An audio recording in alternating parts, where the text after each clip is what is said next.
In our way, we will get this place shut down, but we need more of you to get on board with this campaign. We need more animal rights activists to get off their backsides and get fighting for these beagles. We really do. More people power, please. So do not give up on these beagles, and we will close this disgusting hellhole down. And fuck the police, and fuck M.B.R. We are not gonna stop. Inside Harrogate Lab Corps or Huntingdon Lab Corps, probably wondering what's going to happen. And that little dog a few days before would have been inside M.B.R acres, and you've seen the footage, you've seen them recently in their pens. And what is so tragic about this, so utterly tragic, is that the reason beagles are used, and you know, you can read any scientific journal. I was reading another one on the way here. The beagles are used because they are malleable. In other words, they trust us. Dominic spoke about that earlier, about the relationship between human beings and dogs, and that's what that relationship's built on, right? It's built on a mutual trust. You've all got dogs, you all have rescue dogs, all of us have come into contact with them. And what is the one thing you all learn about those dogs? When you walk through the door at night, no matter if you've had a bad day at work, you've had an argument, you're not feeling too well, what does your dog do? Love you. Wags its tail, comes up, gives you a kiss, and you think it's all right. And that's what those dogs do. They understand us. When they interact with those staff at M.B.R and they're taught to raise their paw or present their face for a gas mask, what that dog's thinking is, I'm making this person feel happy. I'm doing what I'm building my relationship with this person like your dog does at home. That's what they're doing. But think of it. Within a few days or weeks, that little puppy will be sitting inside a pen at LabCorp, and somebody else will come in, and that dog will be thinking again, oh, this person's come to interact with me, throw a ball maybe, play with me like they did. But no, that person's come to poison you, has come to poison you to death. Now, I don't know about you, I can't imagine a worse betrayal. I really can't. It's about as low as it gets. I just can't think of all the things that anyone's ever done to you. Can you think of anything worse than being continually reassured by one person? All the time, that person knowing that what they're reassuring you for is to be tortured to death. I don't think it gets any worse. I really don't.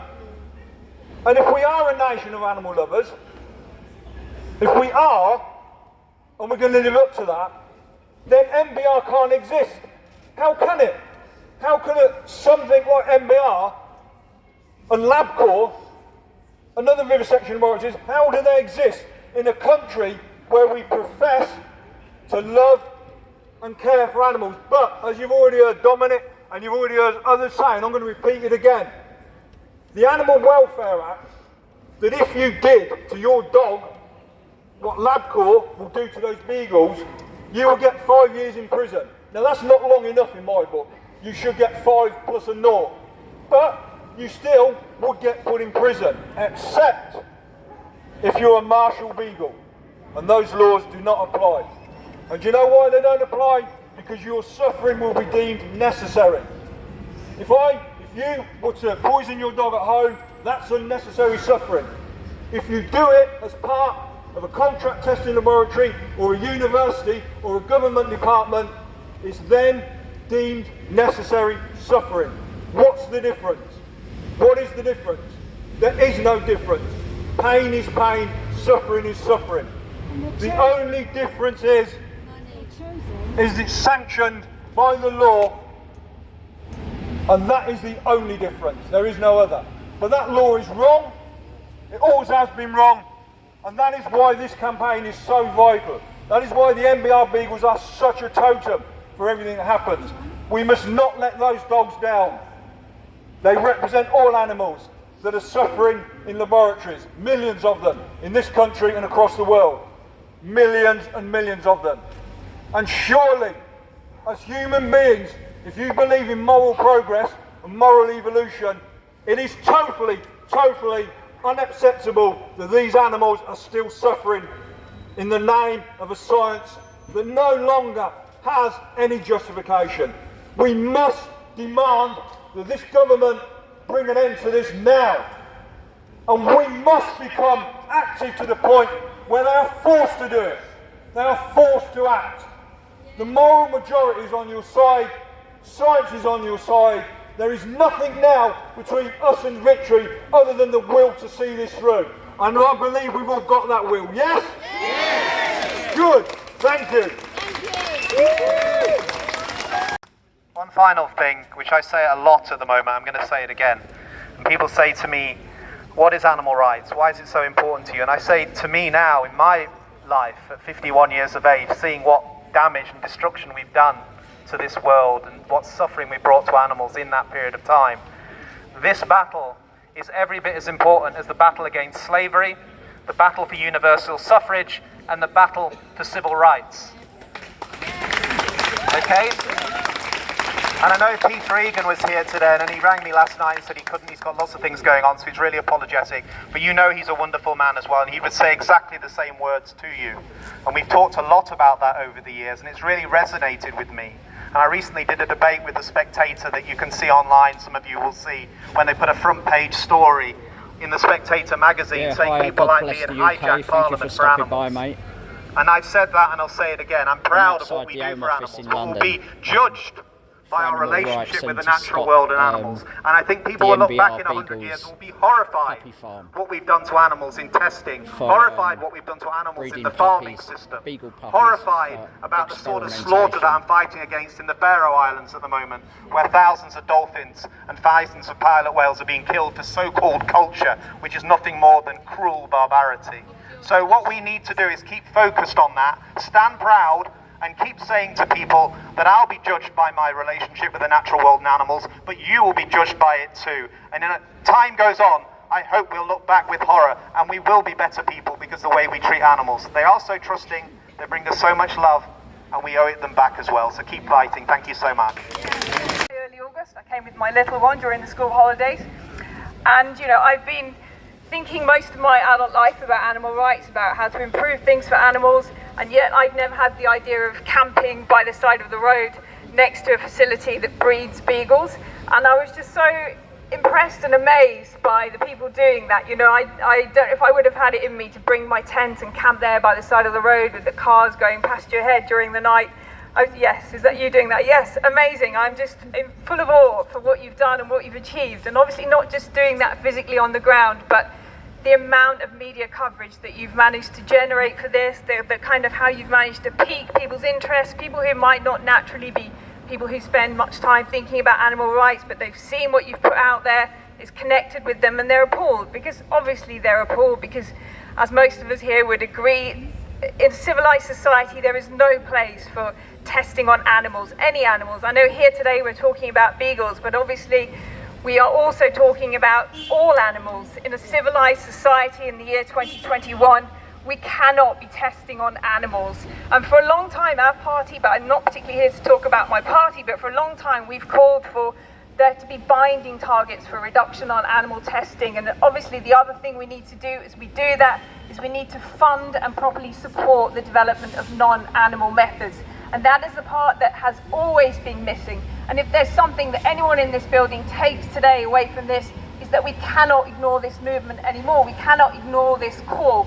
We must move now to research and testing that it uses non-animal methods.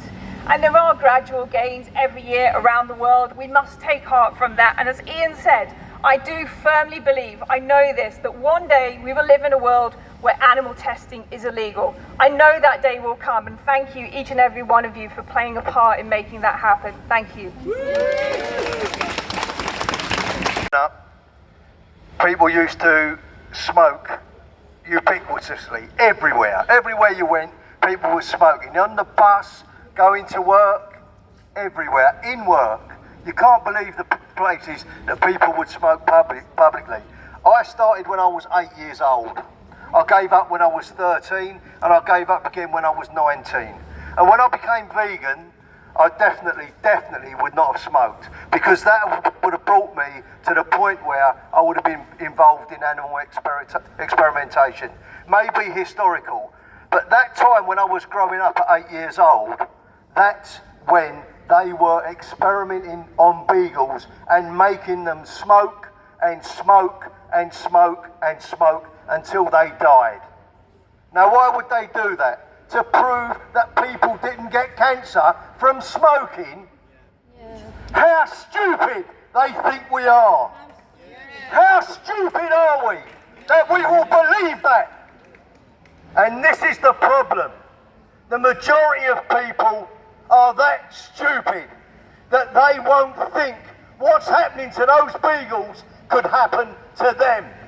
Because if they can do that to loving, malleable beagles, what can they do to stupid people? And when they come for the stupid people, who will be there to defend them? People like us. A vegan camp out. She gave me a leaflet, said, "Have you heard about the beagles?" I went home, had a look, looked up the website, looked up Facebook page. Since then, I have now been on, I spent 5 days at camp. The cries of those poor little mites are just horrendous, and was something that's going to stay with me forever, I think. We've now got a group of us together. We've got an impromptu outreach thing on Sunday at a local vegan cafe. They're doing a dog cafe, so I thought, right, brilliant, we'll get in there. We got a Southampton vegan, outreach on 16th of October. So if anybody's in Southampton, then come along and see us. We're outside West Quay. There's no excuse. I went from Southampton to Huntington on a bus, on a train, on the tube, on another train, and on another bus to spend 5 days there. And I think everybody should be there, and I'm doing everything that I can now to make everybody aware of what's going on.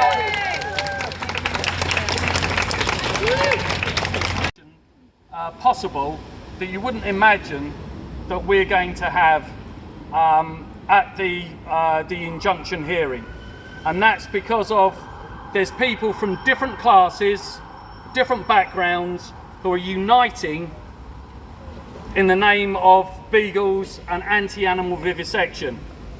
Okay, so as much as possible, I see my role as doing what I can to support the people on the ground at camp. I've been to camp a couple of times.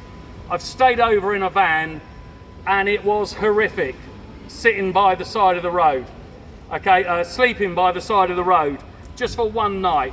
And I can't tell you the sacrifices that the permanent members of camp are making. And I see it as our role to support them in whatever we can by educating, by sharing the message and making people know what's going on at camp. Dog walks, friends, Facebook posts, okay? We all need to support the people who are there 24/7, however we can. Thank you. Everybody is friends, and it is so supportive of each other, it's unbelievable. The one thing we are all there for is these little chaps.